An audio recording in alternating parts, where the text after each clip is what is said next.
Efforts by the judiciary to decongest the country's prisons under the Justice for All program may not be going as planned. This is because though several remand prisoners have been granted bail under the program, Love News is learning many of them are unable to meet their bail conditions, especially the request for landed properties. Prison authorities say this is hampering the decongestion drive and want the Justice for All program reviewed to factor in these concerns. Nanaya Jima visited the Kumasi Central Prisons with the African Women Lawyers Association and our reports.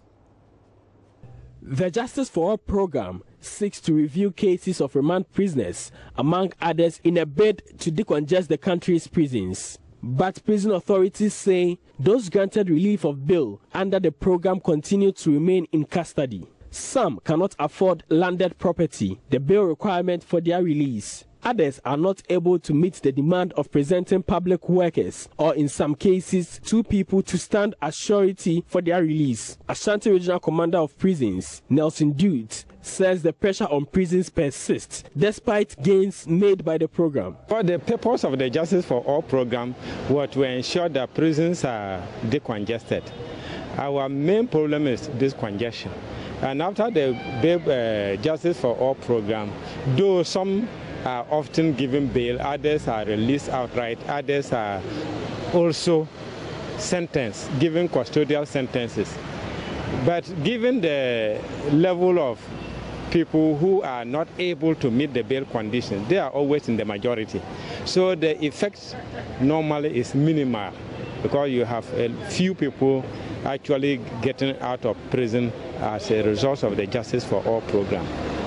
It was also learned during the visit that some police officers still fail to show up to escort remand prisoners to court. This has slowed the pace of adjudication, contributing to the congestion in the prisons. The African Women Lawyers Association has introduced a toll-free number to collect data on remand prisoners. Edna Kuma is executive director. We want prison authorities to be aware of it, the ones in the regions. Accra is aware, so that the inmate, the remand prisoner, their families and friends can call the toll-free numbers. If you have a friend, a son, a daughter at prison who is on remand, the case has not been sent to court, he has not been granted bail either, so he's here or she's here, please call 030-708 4567. That's the toll-free number. But only a few people are aware of the Justice for All program. And so we want the Justice for All program to know that we are here, well, assisting the project, the program, so that many people will buy in and know that they are doing a good job, so that when they give ruling, especially for bail, the recognizance bail, family members will come and bail their wards or their children. Because what we hear from a few prisons we've gone to is that people are granted bail, but because of the terms of the bail, they are still there, and it's not helping the remand population. Nanaya Ojima reporting.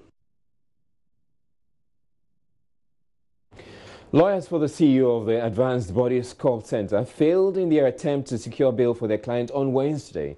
Dr. Dominic Obeng-Ando will therefore have to remain in custody for a while longer, even though his lawyers maintain he is unwell. The doctor is standing trial together with a cleaner at his hospital, Edward Amponsa, for the death of the Deputy CEO of the National Entrepreneurship Innovation Plan, NEIP, Stacey Ofedakong. Joseph Akable reports Accra High Court ruled the bail application for the doctor was premature, but granted the cleaner bail. It was the expectation of lawyers for Dr. Obeng-Ando that he will be granted bail by the court. They had argued that he was unwell and required urgent medical attention, but the state prosecutors opposed the application for bail. They insisted that he may interfere with ongoing investigations, apart from arguing that there is the danger of he committing the very crime for which he is standing trial for, in terms of another victim if he's allowed to go back to his facility, that is if he's granted bail. Justice Kofi Dogu in his ruling said the application was premature and that an essential component of the case of the prosecution, be it the autopsy report, was yet to be issued. He, however, granted bail to the cleaner, Edward Amponsa. It's a bail to the tune of 20,000 cedis he's supposed to provide 2 sureties who have identifiable residence. There is, however, a window of opportunity for Dr. Obeng Andoh's lawyers to make that application for bail once the autopsy report is issued. As it stands, Dr. Obeng Andoh's cases, that is the issue of practicing without a license and operating a medical facility unlawfully, are still before the circuit court, with that of murder being before a magistrate court. Reporting for Joy News from the Law Court Complex, my name is Joseph Akable.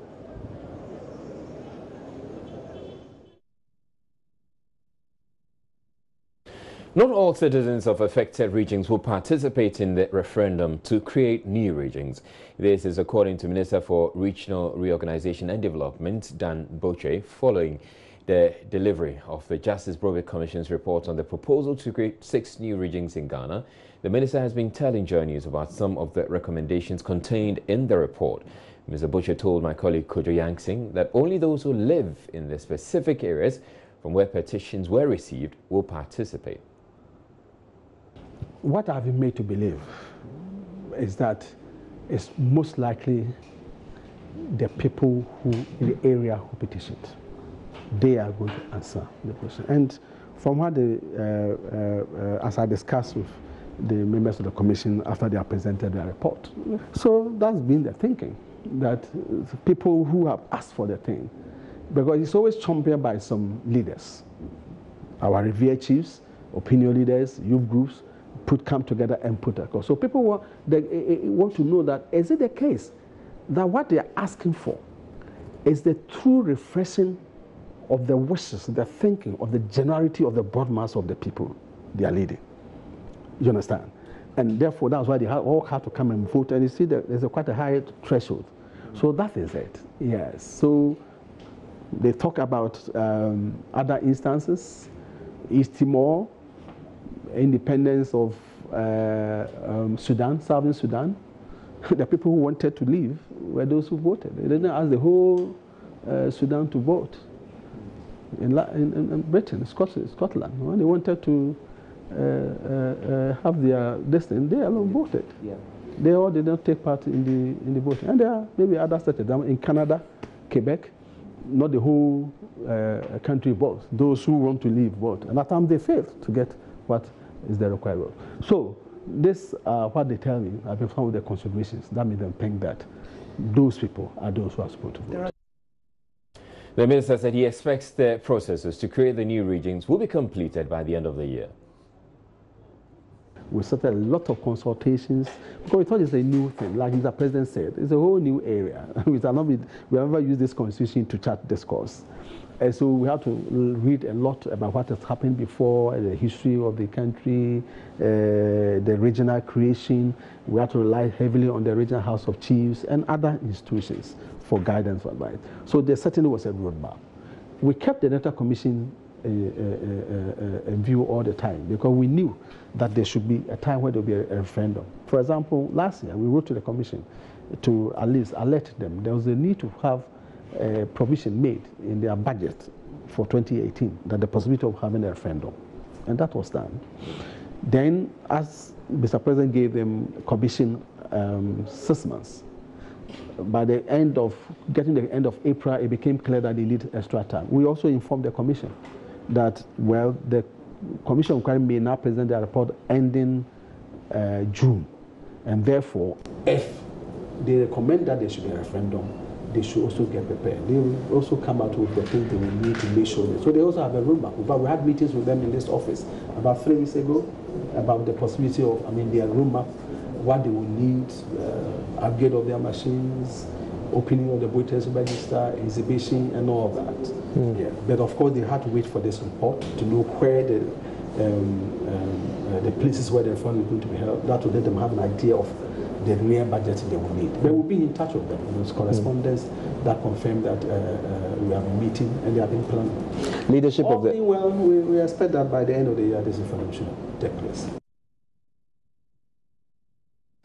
Member of Parliament for Akan constituency Aziz Abdul Muniru is kicking against the name Oti for a new region to be created out of the Volta region.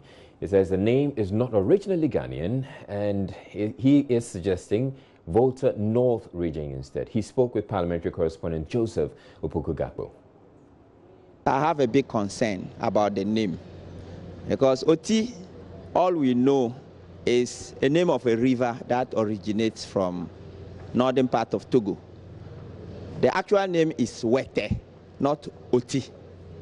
And if you give a name of a river that originates from Togo as a name that is going for a new region that is being created in the northern part of Volta region, I don't think it's worth it. So I believe we should maintain the Volta and have northern Volta, southern Volta. And I know with this, our brothers in the south who are peeved will also be happy that at least we have the name Volta being maintained. And then the northern Volta and the southern Volta will just be like fraternal twins living side by side and who are brothers and understand each other. Next time, will you push the idea of, changing the name from Oti to something else? How far are you ready to go with that? In fact, I have suggested this on many occasions in the various fora. And anytime I help, anytime I meet the media, I vent out my concern about the name. And I know you also have a responsibility in pushing this.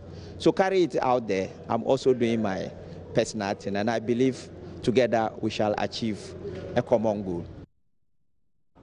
Minister for Local Government and Rural Development Haji Halima Mahama says the election of Metropolitan, Municipal and District Chief Executives on partisan basis offers an opportunity to deepen the country's democracy by bringing in people whose contribution to development would have otherwise been excluded. Government is planning to have MMDCs elected in the next few years. Haji Halima Mahama, who was speaking at a sensitization workshop ahead of its implementation, says it will also help promote local democracy. MMDCs will also have security of tenure. You can't believe it, the kind of letters, petitions I get, even text messages. It also reduces the issue of winner-takes-all syndrome and exclusion, and it goes further to deepen our democracy. When I say winner-takes-all syndrome and exclusion, for example, there will be DCs from different parties. We will not say, we are not assuming that if MMDCs are elected, they will belong to the winning party. That will not be the case. We will have MMDCs from opposition party. The National Health Insurance Authority has sought permission from the Attorney General's office to begin prosecuting service providers and workers of the authority who engage in fraud. This is one of the mechanisms being put in place to fast-track cases that come before the authority. Northern Region correspondent Martina Bugri sent in the following report. The Chief Executive Officer of the authority, Dr. Samuel Ano, who said this at a stakeholder meeting to solicit views on how to protect the authority's purse, said the Attorney General has sanctioned the proposal for the process to begin. He said in that regard, training of its internal legal staff would begin in September. That the normal system, the Attorney General's department, is overflooded with cases. And cases drag on for 6, 7, sometimes 8 years and is not brought to conclusion. And for us, an authority, the longer the cases drag on, it costs us so much money that sometimes it's not worth our effort. Unless the fraudulent act is so high, it's not worth going through the Attorney General system. So some of these cases can be handled within our internal legal system, safely through the courts. And that permission has been granted us already by the Attorney General. Our people are going to undergo training. The training is starting in September. And once they are fully trained, with all the prosecution powers that has been given to them by the Attorney General, these cases are going to be dealt with swiftly, both for our staff, internal cases, and both for service providers outside who are perpetrating these crimes. All of them will be brought to swift justice. Dr. Ano said they are putting in both internal and external mechanisms to ensure funds are protected. The authority will call the Internal Audit Division. And their duty is to go around and audit our district offices. And as I'm speaking to you now, almost about 42 of them have been audited in the past with various offenses, various corrupt acts, various monies that has been abused. We are in the process of disciplining them and taking some of them which borders on criminal charges through our legal department to prosecute them. So the internal audit basically works on our internal staff. And if they do things which is wrong, the message we are sending is that apart from taking them through our disciplinary measures and then disciplining them internally, if some of them borders on criminality, like fraud, we will not just leave it there because they are internal staff. We are going to prosecute them also for fraudulent acts. On the increase in tax percentage, the CEO said the concerns of Ghanaians is not how much is paid, but the protection of the authorities' purse. Well, we have been around the country with organized labor, civil society, other community leaders, and the feeling we had that we gathered across the country was not too much of the 5 cedis, 8 cedis a month that people will pay. The cry out there was how efficient, how effective are we going to look after the money? People are saying that for the troubles we go through when we go to the service providers, the frustrations we get, the pay this, pay that, at a time when you have no money in your pocket, if the 5 cedis is what will do the trick, then they have no problem at all. So we've outlined the measures that we are putting in place also to make sure that we protect whatever funding that they put into the National Health Insurance Levy account. And these measures have also gone down very well, and everybody is waiting for implementation.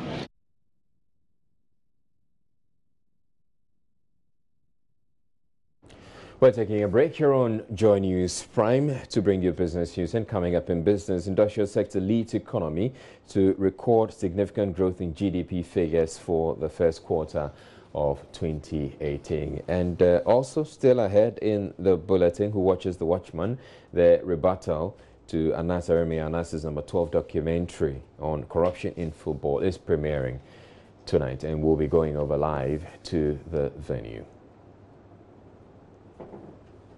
Stay tuned, we'll be back in a bit with business news.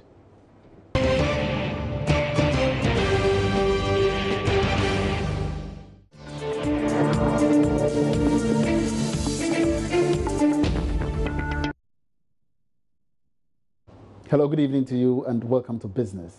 The economy recorded significant growth for the first quarter of this year. The Ghana Statistical Service recorded the year-on-year growth rate, including oil, at 6.8%. Acting government statistician Ban Wadie explains the key drivers in an interview with George Uafe. Decline in agricultural production. So I believe that subsequently in the course of the year, the figures could pick up.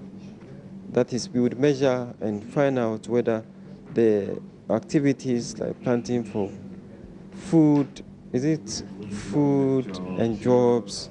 See, for this quarter, it's more for agriculture. It's more of the clearing and the planting. So you won't see much production. I hope you understand. So that we have to wait in the course of the year. When harvest is due, we can measure better.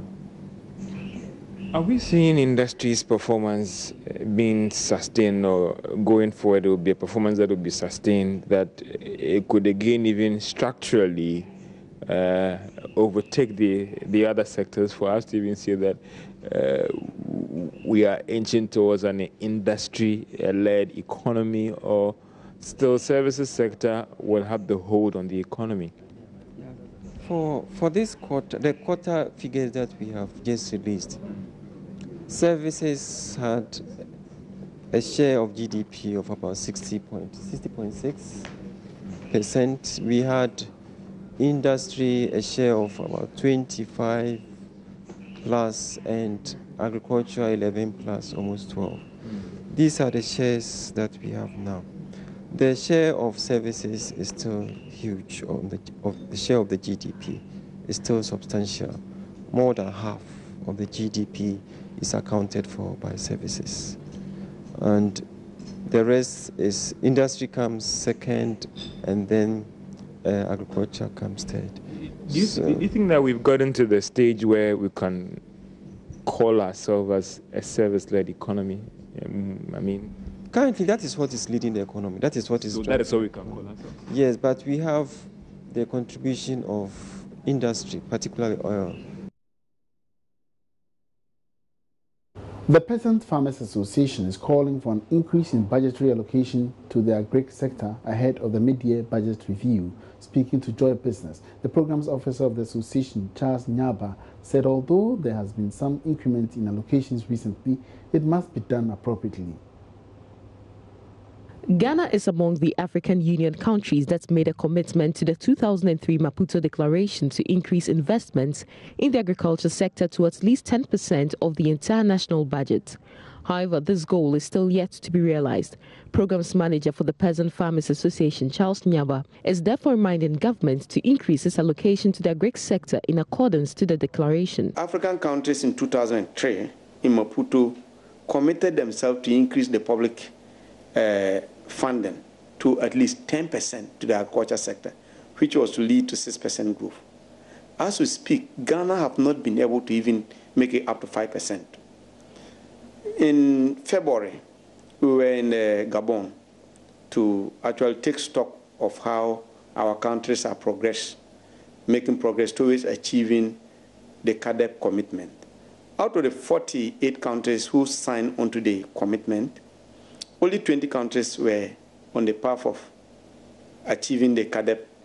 But Ghana, which is touted as having all the agriculture potential, the good soils, the weather, and then the human resources for agriculture, were nowhere near or among the 20 countries that were making progress. And one of the key challenges that Ghana were facing is that our budget allocation to the agriculture sector was woefully inadequate. Mr. Nyaba further added that the funds to the sector needed to be spread to tackle other pressing challenges. I expect the budget to increase more, but not to increase in the areas that we are currently looking at. Look, in 2016 and 2017, about over 90% of the budget from the Ministry of Finance went to fertilizer subsidies. You understand? Fertilizer alone cannot do the bit. You understand? Now, even if you apply the fertilizer and your crops did well, you need to reduce the losses. What sense does it make if at the end of the day you put too much fertilizer, you get the produce, and then you have to lose about 50 to 70% of that? If you look at post-harvest losses for tomatoes, there are occasions that farmers even record 100% losses. Watermelon, between 30 to 50%. Cabbage, the same thing. So for us, we think that we need to do more and expand to other areas that really need resources.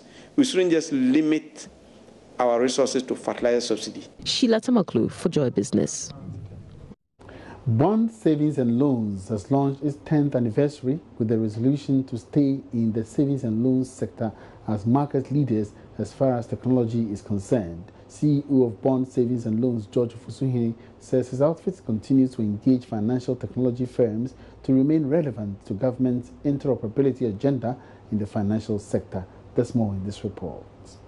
The Mobile Money Interoperability Platform, which enables mobile phone users to send money seamlessly and move funds from their phones into their bank accounts and vice versa, is set to have deeply enhanced government financial inclusion agenda. Such platforms grant opportunity to ease up access to financial services and ultimately improve customer experience. Speaking to the media at the launch of their 10th anniversary, Chief Executive Officer of Bond, George Ofosuhene, says the company will be considering some partnerships with financial technology firms. What we are trying to do is to partner with these institutions and ensure that at the end of the day, our main focus being the objective of ensuring that the customer continues to have the best of experiences will always stay our hallmark. So you will continue to see Bond play in this space, and I'd like to assure you that we have organized ourselves to the level where there will not be any problem at all as far as this particular objective is concerned. On his part, Board Chairman for Bond Savings and Loans PLC, Peter Osei-Dua, assured the company is in good fiscal standing to compete feverishly with other savings and loans companies. He believes there is high confidence and that Bond is opened for more investments. If you take a look at the average capital adequacy ratio of all the savings and loan institutions, as you heard, they are less than 10, 8-point-something%. What did you hear the number for Bond? It's 16-point-something. And it's all because of proper management. The Vice President, Dr. Mahmoud Bawumia, who was the guest speaker, cautioned management of the company to be wary of the activities to ensure they never fall in the red books of the regulator. Bond, this is also free advice, should avoid breaches and pitfalls that have seen the downward spiral of many other financial services providers. I'll encourage Bond to take its lending and risk management framework very seriously, enhance its corporate governance practices, seek the best talents in top management, strengthen transparency in all aspects of your lending, and submit to the rules of the regulator. Bond is a non-bank financial institution licensed in 2007 under the NBFI Law PNDC Law 238 to provide financial services. Following the collapse of UTN Capital Banks and the managerial takeover of Unibank, there have been calls for industry players in the financial space to be cautious in risk-taking. So the launch of the 10th anniversary of the Bond Savings and Loans PLC is not just about the events, but of course that of the raveling issues related to the financial inclusion in the country. The Bank of Ghana has stated that of course 7 million Ghanaians are unbanked, and this is exactly the various ways by which the savings and loans companies could cash into. They've been urged to come up with innovative ideas and radical technologies to bridge this gap. I'm Charles Ayete for Joy Business. And that wraps up business for tonight. Thanks for your attention. My name is Emmanuel Apoachi. We are free. Have a good evening. The anticipated rebuttal to the investigative piece on corruption in football, Anas Aremi Analysis number 12, is being premiered tonight. The documentary titled Who Watches the Watchman, according to Member of Parliament for Assin Central Kennedy Ejepong, will expose Anas as a fraud. The forecourt of Man FM at Medina in Accra has in the last few hours been overtaken by patrons eager to see what the Assin Central MP assures will be explosive. But editor-in-chief of the New Crusading Guide newspaper, Abdul Malik Kwekubaku Jr., ahead of the screening, has downplayed the claims made by the Assin Central MP. He believes there is nothing incriminating in the video the MP intends to show. He was speaking on Accra-based Peace FM Wednesday morning. Can you imagine that NASA saw why investigations, police are watching from what don't work court. Then he goes to tell the state prosecutor, don't know NASA and work $100,000. And the state prosecutor will have to cause his arrest immediately. He had committed a crime, that is, we are assuming that I'm not identity. It be more limited and distorted understanding of a certain thing he is watched or heard ahead. But you know, if you are driven by malice and mischief, there is no way able to a better appreciation of what you are watching, seeing, or reading. But no problems at all, because there are official records that will show the whole understanding of that thing or a bogus. It is bogus because a set will mind against a particular person with determination to destroy the person's integrity and capability, credibility. I can assure anybody around Kwame, and ask Mr. Minimum, the person and the character.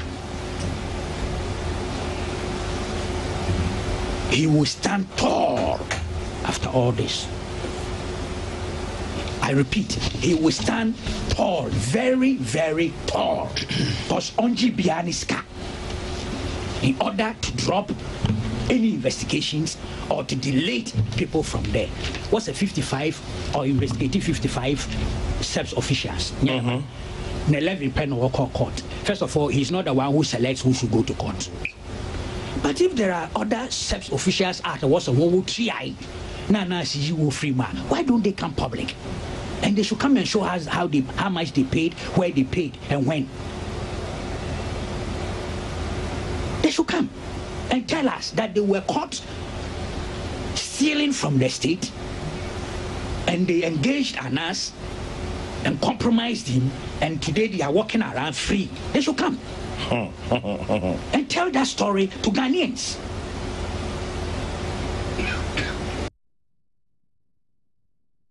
Well, we were supposed to, or we had promised to go to the forecourt of Ken City Media, Medina here in Accra, where the screening is taking place, but we have been unable to reach our correspondent there. But we're going to bring you excerpts of Who Watches the Watchman, which has been screening for the past 15 minutes.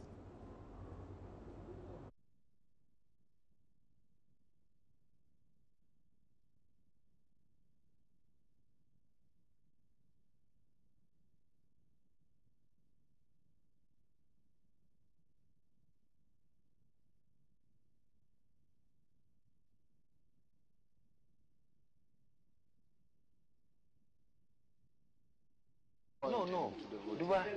You go at this stage, president of the country, what can I tell him? Kagani. I can't. President?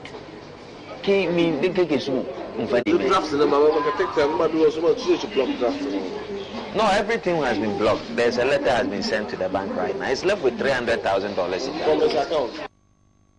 Ghana's top investigative journalist, Anas Aremia Anas, tells the suspects to forget about Hafiz, the CEO of Hafred Company Limited, and rather concentrate on how they can get off the hook.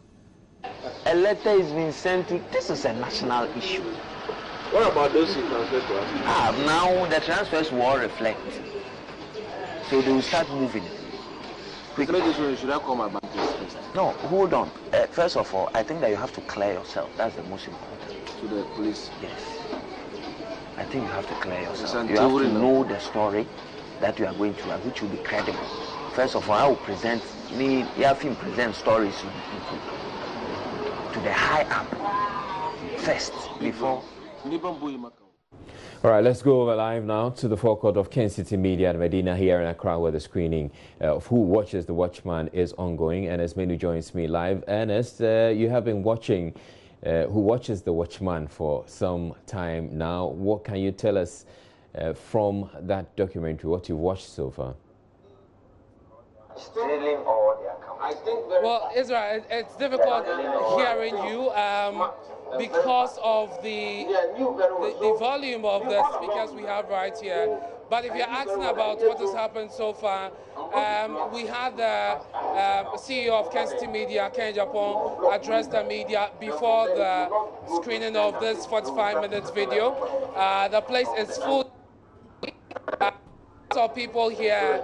The forecourt of the building is full. We have some political figures also seated here. But so far, we are just about 20 minutes into this video. And essentially, it is about a story that the investigative journalist Anas Aremia announced carried out in 2009, September 2009. Omega Strategic Company, a gold company, asked him to invest in some 3 individuals who did not deliver some gold they had contracted them to deliver, and to the tune of $1.9 million. Anas allegedly, in this video, then goes behind to see 2 out of these 3 guys to try and get them to pay some money so they could hold Hafiz down and put the entire, issue on Hafiz. Claims that Anas used the name of the then president, the late President Mills, to intimidate the guys. So that is how far we have come. We are following closely how this video will end. As we speak in the video, Anas has met 2 of these guys at Newtown, and this is in September 2009, to try and allegedly extort money from them. So he would let the issue go and let them off the hook. Kenneth Agyapong promised that in this video he would also show how Anas has been conspiring, again allegedly, with some judges to commit people to prison. And so we are yet to see that, Israel. So that is what is happening. And the guy he's meeting, one of them, is called Babatunde. So that is how far we have come. If this is indeed 45 minutes, we have some 35 more minutes to watch. And then we can take the reaction of the people who are here. All right, thank you very much, Ernest Menu, bringing us that update. And we will be coming back to you later on when the documentary or the entire screening is over.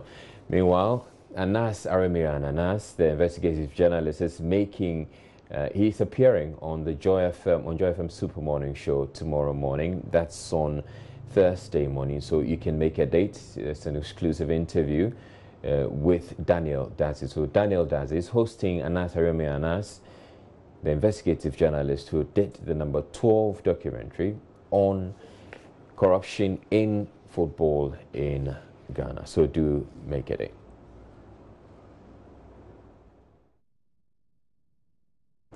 Parliament has directed the Ghana Cocoa Board to fix alleged mismanagement at the board that is making it impossible for farmers to benefit from government's policy of free pesticide spray, seedlings and subsidized fertilizer.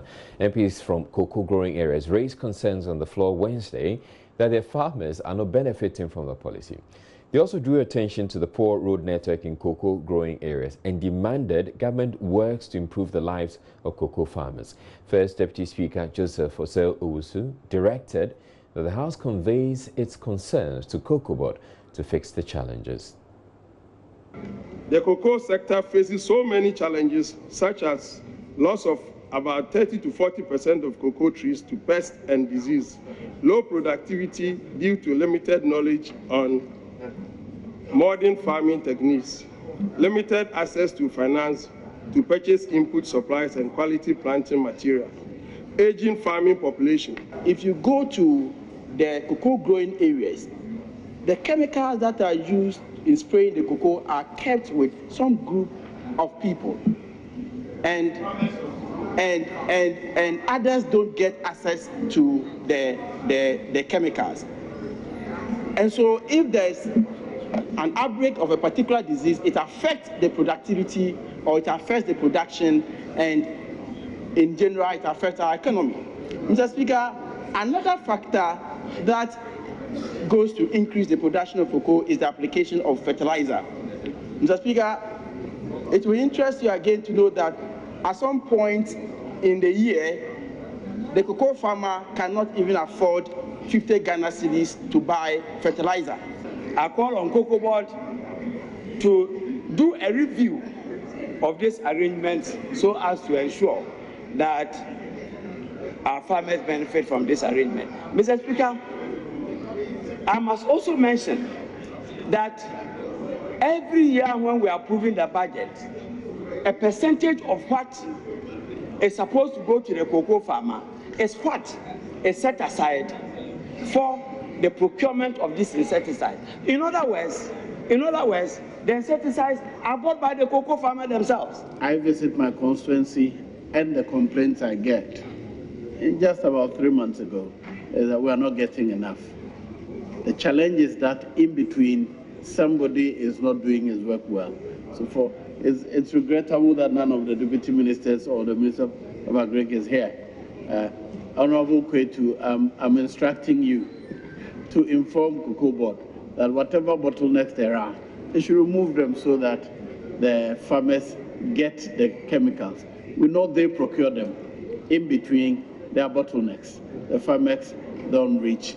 And then in some few areas, they say they don't have the spraying machines, the cocoa spraying machines.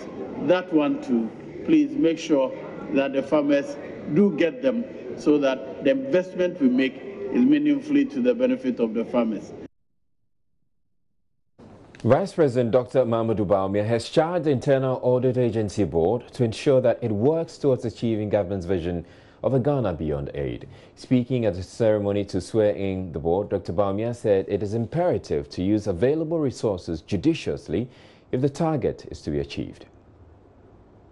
We are a country that is driving towards the vision of a Ghana without aid. A Ghana without aid means that we must use our resources very judiciously, and so we have to rely on your office, your board, a lot in, the whole audit processes of a lot of the governance that takes place in this country. And so you are going to be performing a very, very important duty, and you have been selected, when I look at all of you, very much with the capabilities and expertise to execute this function very, very capably. And we are really looking forward to a very, very vigorous undertaking of your responsibilities. So I just want to wish you the very best and know that Ghana is expecting a lot from you. Chairperson of the board, Joseph B. Winful, assured that they will not preside over wrongdoing, warning their decisions will not be popular but very necessary. Remember that during the inauguration of the President and Vice President, which I comfortably viewed from my home, there were a lot of messages that were delivered to us. Some were not to sit back and be judges, but to be actual active citizens. And I was just telling my colleagues that maybe I shouldn't have gone into the profession I went into, because it makes it difficult for you to understand some of the behaviors of our own Ghanaians.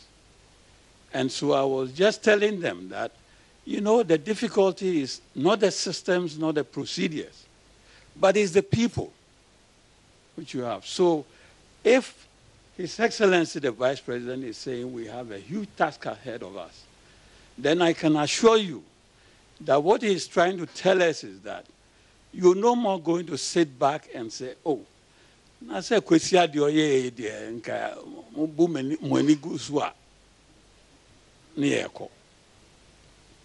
going to be like that.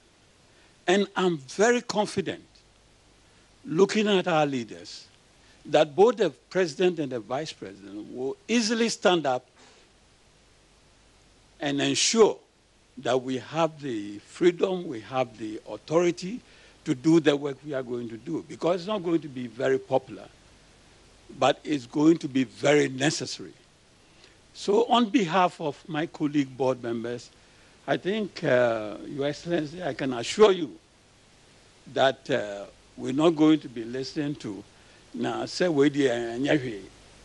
are going to ensure that we do what Ghanaians have entrusted to us to do. A professor at the Florida University in the United States is calling for the repeal of the dual citizenship law in Ghana statutes. Professor Stephen Asare argues that Article 94, subsection 2 of the 1992 Constitution is embedded with exclusions and many contradictions that deny dual citizens total rights. He's been speaking at a workshop on plural citizenship, allegiance, exclusions, and political participations organized by Imani Ghana. Kinsley Otu's report. Dual citizenship is awarded to anyone who is either born in Ghana or has parents of Ghanaian origin. The issue of dual citizenship has been a thorny one, often generating passionate debate for citizens in the diaspora.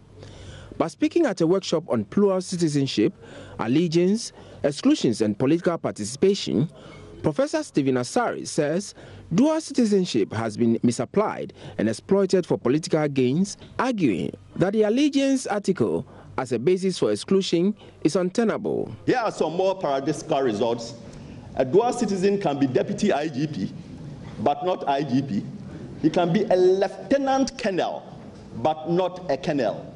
He can be the world's foremost expert on VAT or fire, but not serve as VAT or fire guru here in this country. Use the allegiance language, and you can see no person found to owe allegiance. How are they going to find this person who owes allegiance to any country shall occupy the post of a special prosecutor? 2018.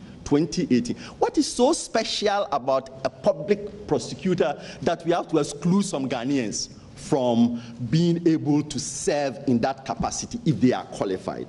Here is some more crazy result. A dual citizen, or the person who they are thinking about, can be the director of public prosecutions. The director of public prosecutions supervises all prosecutions.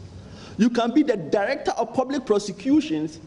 You can be the deputy special prosecutor, but you cannot be the special prosecutor.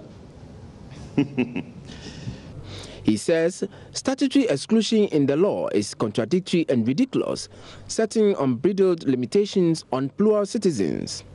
He therefore called for a repeal of some articles on dual citizenship.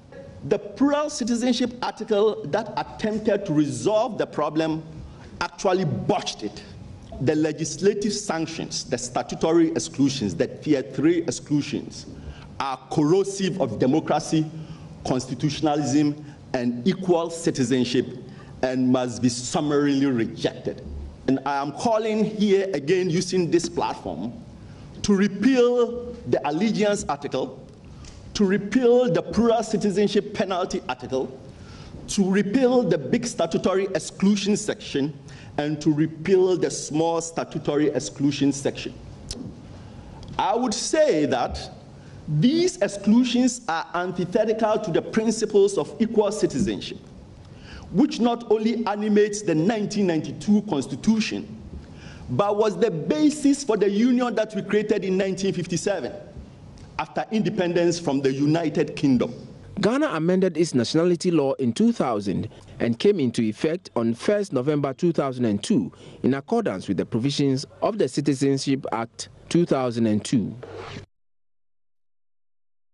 Fishermen in the Central Region are warning government not to go ahead with the implementation of the closed season this year.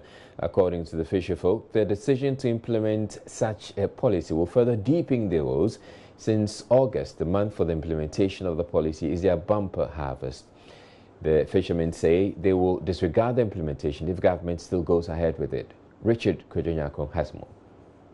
Earlier this year, the Fisheries and Aquaculture Ministry inaugurated a closed season committee that was expected to draw up a program for the effective implementation of the August 2018 closed season.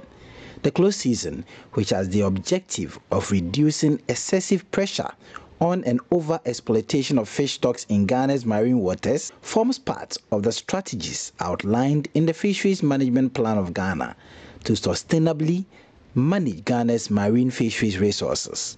About a week ago, government announced a closed season for all kinds of fishes in August. But fishermen at Elmina, Mori, Cape Coast and other places along the coast say they can't be bothered.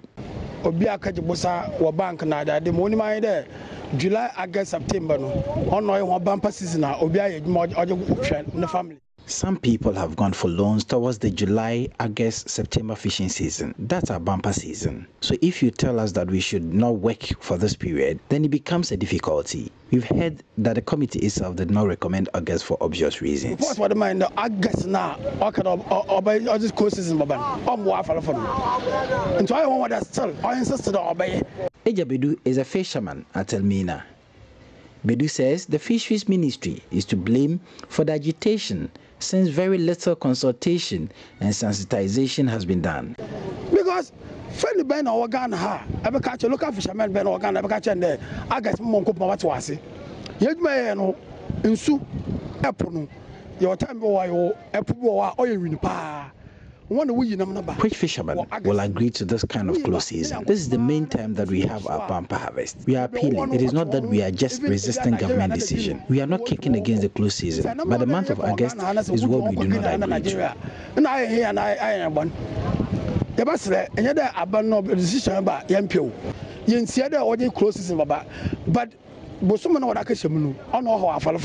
Nana Jojo Solomon is the acting president of the National Canoe Fishermen Council. Nana doubts the possibility of having a closed season this year, even though the fishermen do not disapprove the idea of a closed season. If we had been informed even 6 months prior to the decision, I believe that we would have informed them, and they wouldn't have gone to source for loans, and so we are only asking that let us do it and do it properly, so that, because if this fails, it will be a bit difficult to reintroduce it again. So let us do it and do it well. We even asked them if they had put certain interventions or mitigation arrangements in place, so that, because for us it is not business, it's a source of livelihood, and therefore asking the fishermen, of course they haven't even experienced it before, not to go out there for 1 month. It's a bit on the high side for them. You understand, the stakes here are very high. The fishermen want alternative means of livelihood if government is serious with the implementation of the policy in August, because they will be greatly affected by the decision. Richard Kwejonya Akon, Joy News, Cape Coast. Prempeh College made it to the quarterfinals of the Science and Maths quiz in grand style as they walloped St. Francis Xavier and Xavier Senior High School in the last contest of the 1/8 stage. The defending champions have won the competition 4 times and are hoping to win it for the 5th time, to be at par with the number of times Princess Legon has won it. Here is Maxwell Agbagba's interaction with some old boys of the school after the one-sided contest. Well, this is it. Prempeh College, they've qualified to the quarterfinals of the National Science and Maths quiz in grand style. Yes, they came in as a seeded school, as the defending champions, and now they've qualified to the quarterfinals with one of the highest points that we've seen so far in this competition. They had 62 points. The other time we had 60 was West Africa Secondary School, when they also won their competition. Prempeh College, they've proven to be a force to reckon with. They've proven that indeed they are the defending champions. There are many who gave St. Francis Xavier a chance to win the competition, but that did not happen. They just managed to score only 29 points. As Prempeh College, they had 62 points.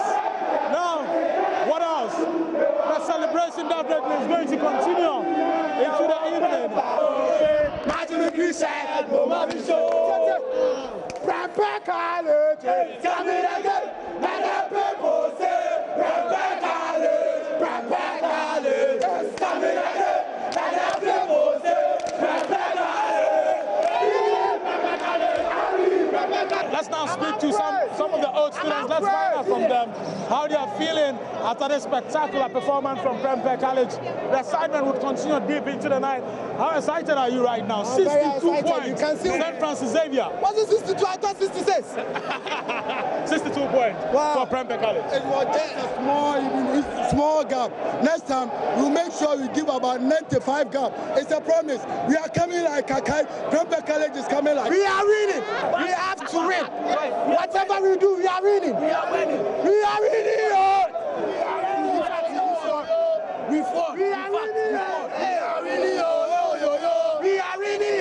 We are winning. We are winning. We are winning. I'm very excited about this victory. Like I said in the auditorium, I said that by the end of the contest, you will know that Prempeh College are masters of the game. And in fact, we are proving it. Like the quiz mistress said, we have announced our presence. And any school that will come our way, we are ready to finish them. Yeah. So I'm very excited about this whole thing. And I know that Prempeh College will claim the 5th trophy this year.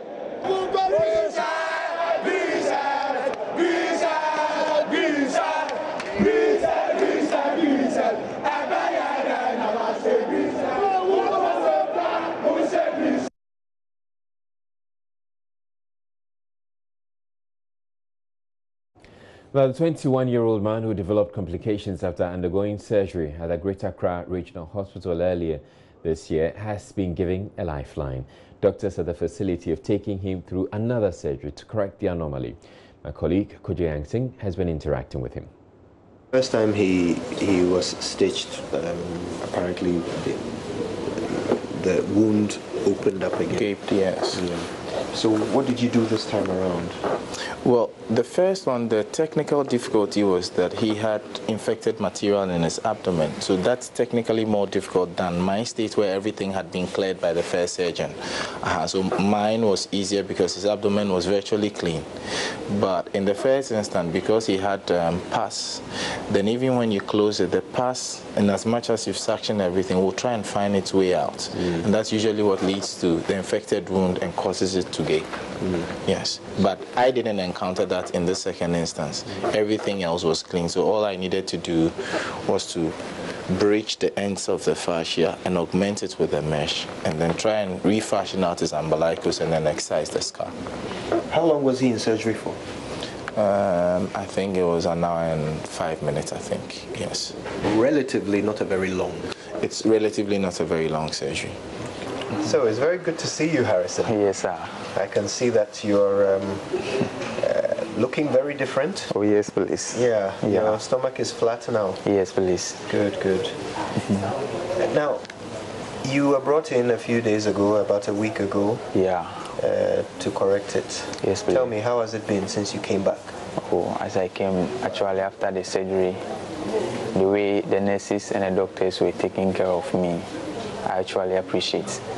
And I think it is now relating to a better condition for me. So I actually appreciate their work done.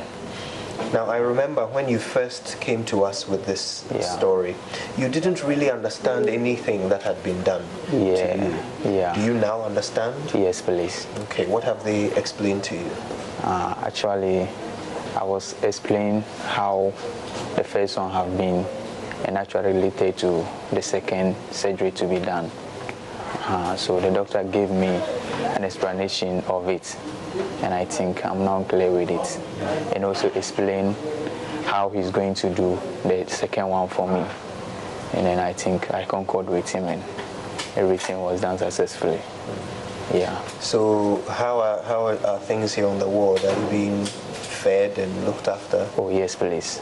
Are you enjoying the hospital food? Oh, as well. That's it for the bulletin. My name is Israel. Thank you very much for watching. You have a good night.